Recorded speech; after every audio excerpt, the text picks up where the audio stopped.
نہ کیا۔ اہل حدیث اور دیوبند میں کیا فرق ہے؟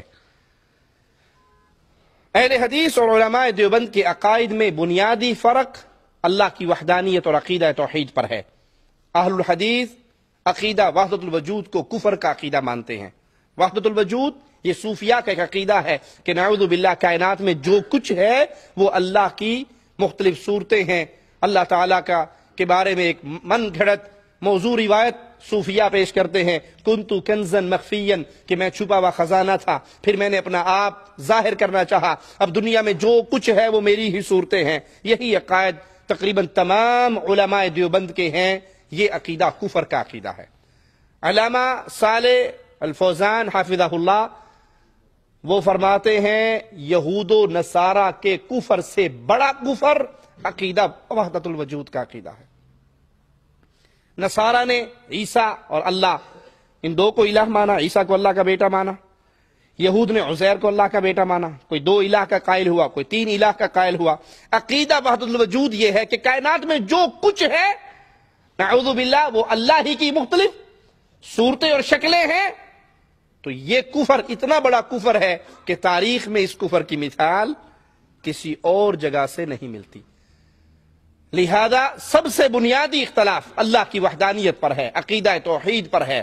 اہل الحدیث کا عقیدہ ہے کہ اولیاء اور انبیاء فوت ہو کر اللہ کی جنتوں میں چلے گئے، وفات کے بعد قبر میں دفن ہونے کے بعد انہیں ہماری زندگی کا شعور نہیں ہے اور ہمیں ان کی زندگی کا شعور، وہ اللہ کی جنتوں میں ہے۔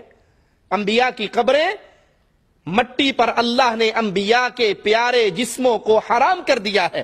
مٹی انبیاء کے جسموں کو نہیں کھا سکتی۔ اللہ چاہے جس ولی کے جسم کو بچا لے، لیکن جس کے بارے میں نص ہے شریعت کی وہ انبیاء کے بارے میں ہے کہ اللہ کے انبیاء مٹی پر حرام ہیں، وہ ان کی قبریں جنت کا باغ ہیں، وہ برزخ کی زندگی میں ہیں، وہ جنت کی زندگی میں ہیں۔ ہمیں ان کی زندگی کا شعور اور انہیں ہماری زندگی کا شعور نہیں ہے۔ علماء دیوبند کا یہ عقیدہ ہے کہ نہیں، انبیاء اپنی قبر کے اندر زندہ ہیں، اولیاء اپنی قبر میں زندہ ہیں۔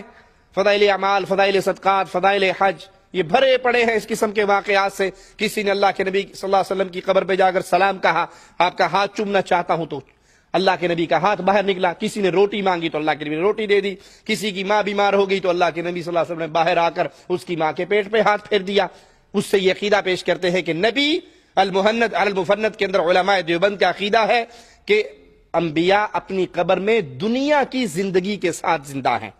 کسی کے ذہن میں یہ اختلاف نہ آئے کہ اہل الحدیث اور علماء دیوبند کا اختلاف آمین رفدین فاتحہ کا اختلاف ہے۔ یہ بہت بعد کا بڑا نجی اختلاف ہے، مسائل کا اختلاف ہے۔ اس سے بہت پہلے اہل الحدیث اور علماء دیوبند کے درمیان عقائد کا اختلاف ہے۔ ہم جو فوت ہو جائے ان سے مانگنا، ان کو اپنی قبر میں ایسے زندہ ماننا جیسے وہ دنیا میں ہے، ان کو پکارنا، اس کو شرک مانتے ہیں، اس کو جائز نہیں مانتے۔ اور یہاں ان بزرگوں کی کتابیں ان واقعات سے بھری پڑی ہیں۔